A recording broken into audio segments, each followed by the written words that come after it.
أعوذ بالله من الشيطان الرجيم. بسم الله الرحمن الرحيم. قل أعوذ برب الناس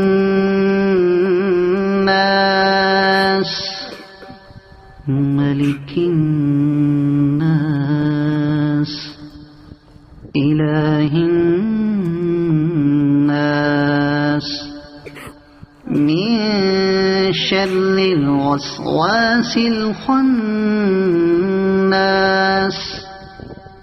الذي يوسوس في صدور الناس من الجنة والناس.